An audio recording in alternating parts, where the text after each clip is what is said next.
What you're seeing is the B-2, a unique bomber, and I'm not just talking about its shape. It's something the United States protects as if it were its newborn child. They're not going to let Russia or China get their hands on one of these planes, since they hide much of the technological developments from the last 50 years. And I'm glad about that. Just a reminder, I'm here with a B-2 behind me. There's only one in the world in a museum, and it's this one. In this video, I'll discuss how stealth technology evolved from the angular F-117 to the edge-free B-2. Why is this plane the most expensive in the world? How does it manage to fly for 40 hours non-stop? What is the reason the United States was forced to create such a monster? Or why would an astronaut really want to fly this plane? That's what you're about to find out. In the late 1970s, Lockheed Martin was preparing the F-117 for production, while Northrop, on the other hand, was designing the Tacit Blue prototype. These were the two United States stealth aircraft projects up to that point. But before either of these could fly, the Air Force already had a third stealth aircraft project in mind, this time one that could carry nuclear bombs. This video is part of the series about stealth aircraft, and this is already the fourth one. To understand why the United States delayed developing a stealth aircraft for nuclear bombs, watch the other videos first. Major world powers based their nuclear strategy on three components, known as the nuclear triad. Three independent ways to launch a nuclear attack. The goal is to ensure that even in the event of a surprise attack, at least one of these systems survives to be able to strike back, which deters the enemy from launching an offensive, knowing there will be retaliation. The first leg is made up of intercontinental ballistic missiles launched from land. The second is nuclear submarines, capable of launching missiles from anywhere in the ocean. And the third is aviation. But by the late 1970s, the United States saw how these legs were gradually weakening and needed to do something to fix it.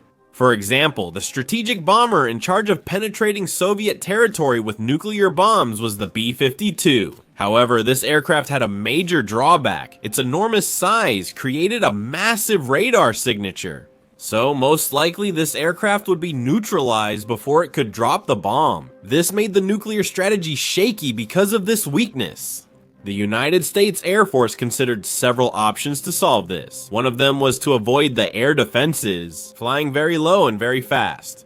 Another option that was considered was the use of nuclear cruise missiles that would be launched from a B-52 but from a great distance, so that the B-52 would not risk being shot down.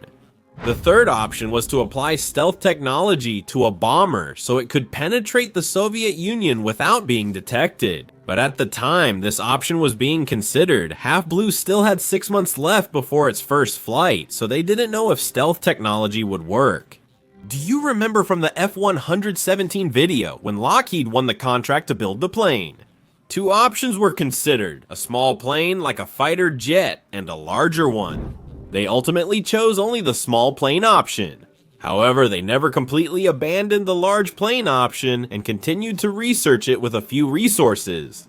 For this concept, they considered the idea of making the aircraft tailless, turning it into a flying wing that would be much more efficient for flying higher and for longer periods. But the engineers at Lockheed, who were experts in stability, required that it have a small V-tail for stability reasons. Even so, the design would be based on its flat surfaces, like the F-117, since that was what the engineering change order software was capable of calculating. This was the software that analyzed the radar signal of different geometries.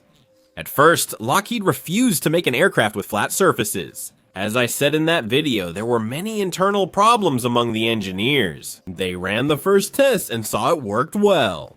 So after that, everyone in the company became a staunch supporter of the idea of flat surfaces. Alongside this, Northrop was developing the Tacit Blue, also called the Whale, which we discussed in the previous video. The Air Force assigned this project to Northrop. And in one of the meetings, they mentioned that they were also looking for a stealth bomber and that Lockheed was already working on it.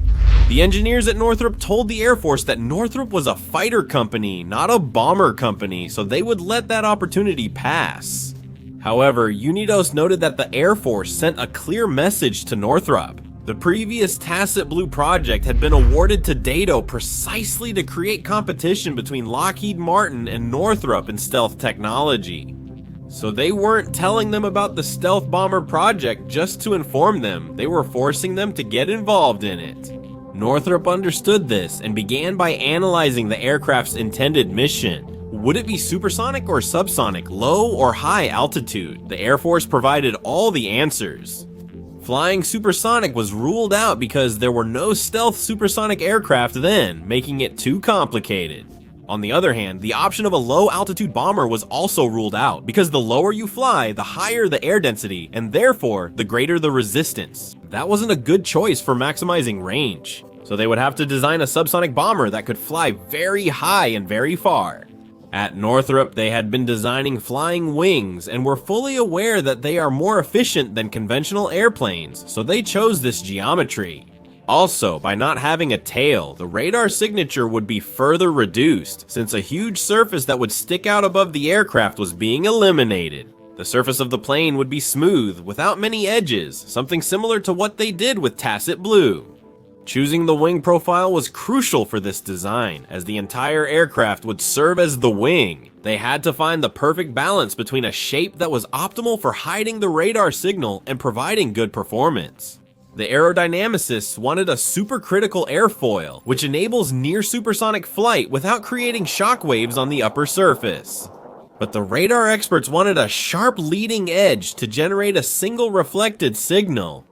This bomber features a pointed front, which is rare in subsonic aircraft, especially flying wings. The only reason was to reduce the radar signal, as a clear vertex lets only one wave bounce back to the radar.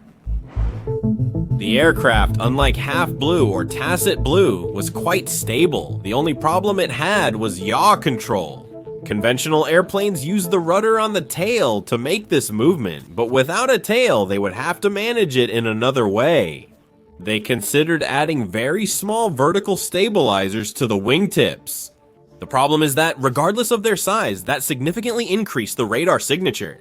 So an engineer from Northrop remembered that the IB 447-449 designed in the 1940s induced yaw with the flaps, using only the flaps on one side, generating more drag on one wing than the other, and that way it would turn.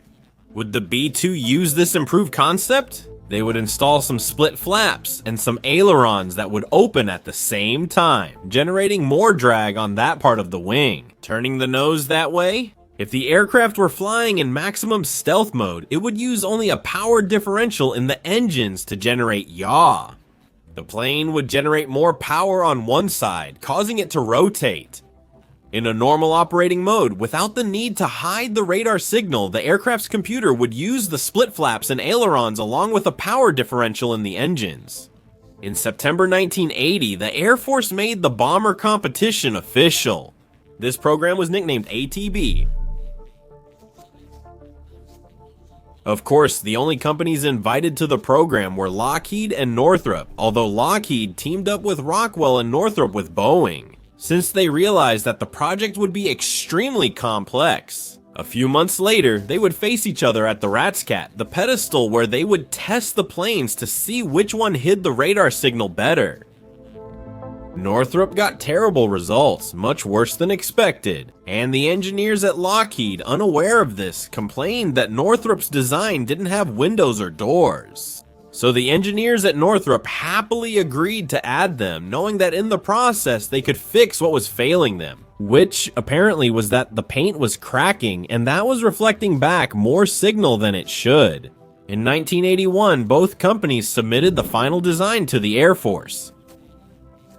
By then, a new competitor appeared, the B-1A bomber that had been canceled a few years earlier, but the project was resumed with some changes to the concept. It would be a low-altitude supersonic bomber, unlike the initial idea.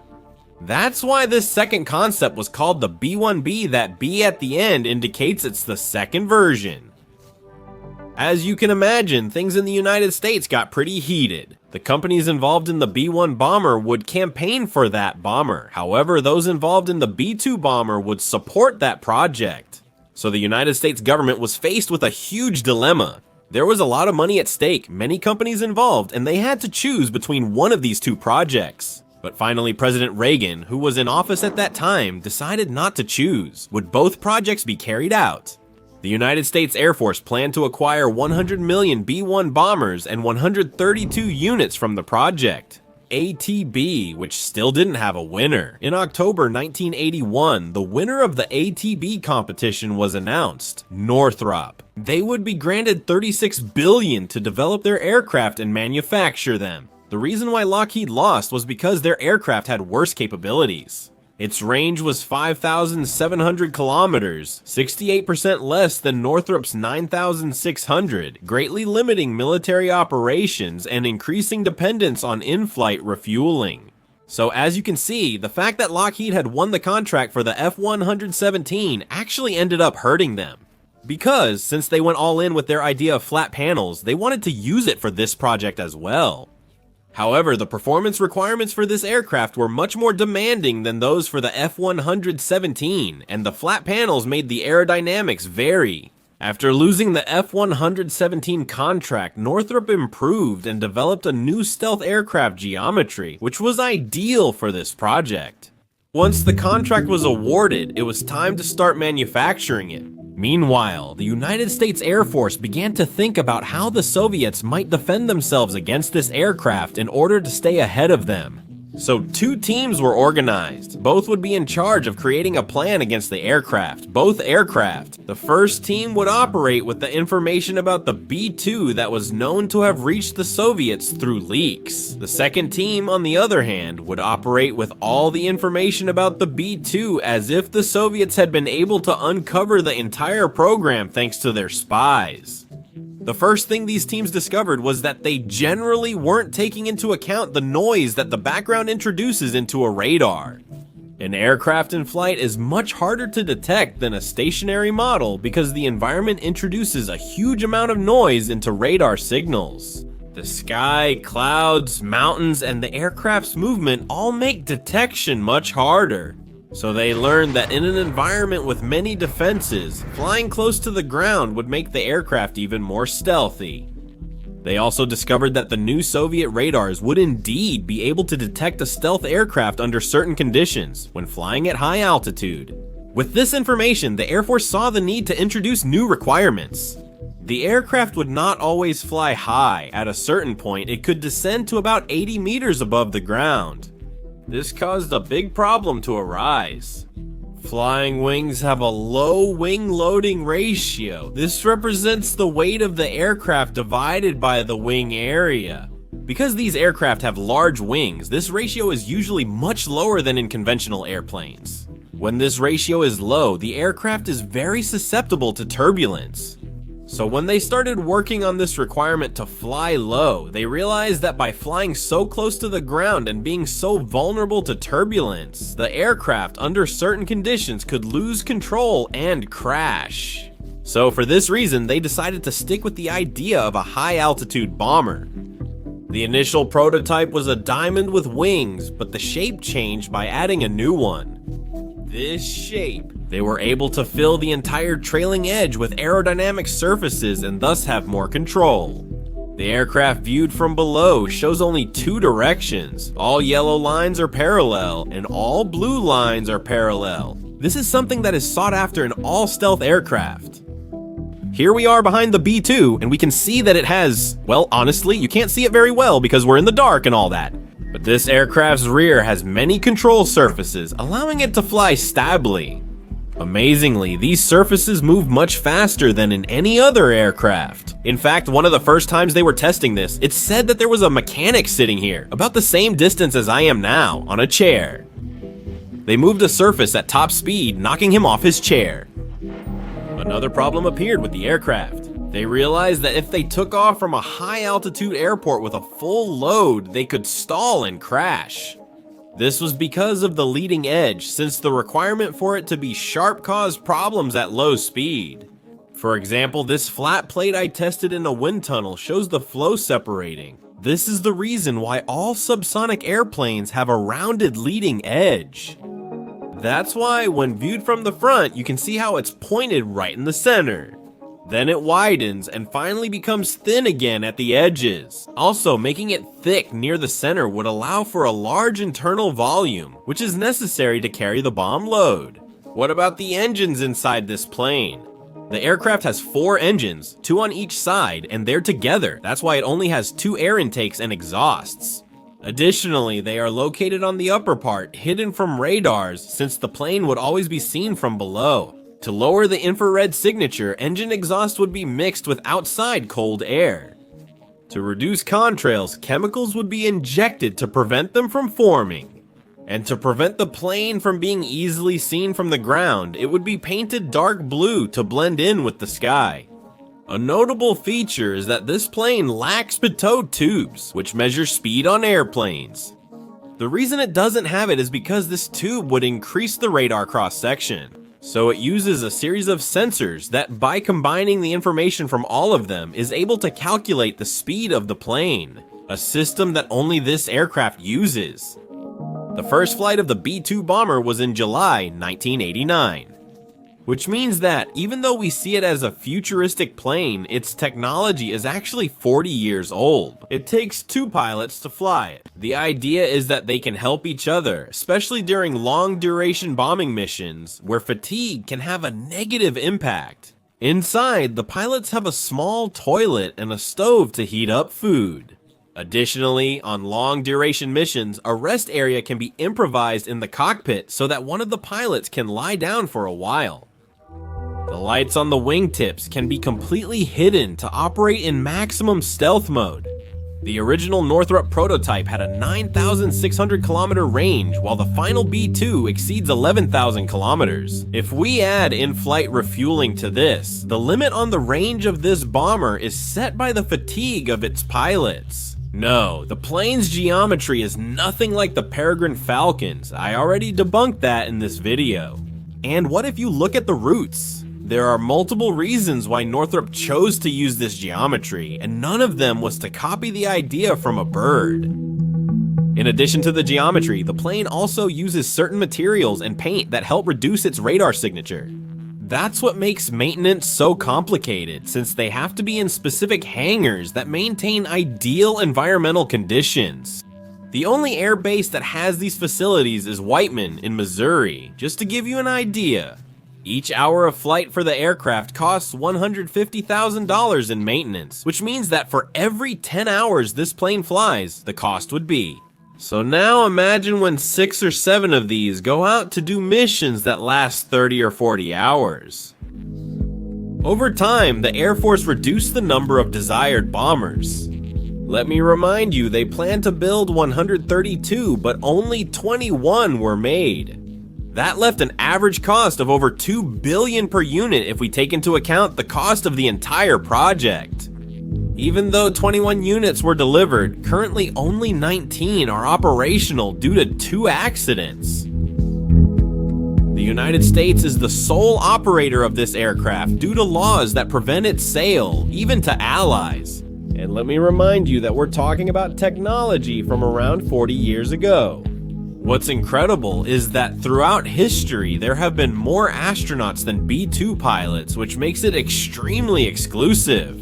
This bomber came about as an idea to maintain a solid nuclear triad. However, it can not only drop this type of bomb, it can carry any of the conventional bombs in the Air Force's arsenal, including the monstrous guided bomb unit 57S, which can penetrate up to 60 meters of reinforced concrete. In fact, this is the only aircraft that can carry these bombs. And we already saw in June 2025 how the United States used them in a surgical operation over Iran. Because of everything we've discussed, the simple fact that the United States mentions the possibility of using this aircraft already represents a powerful form of deterrence.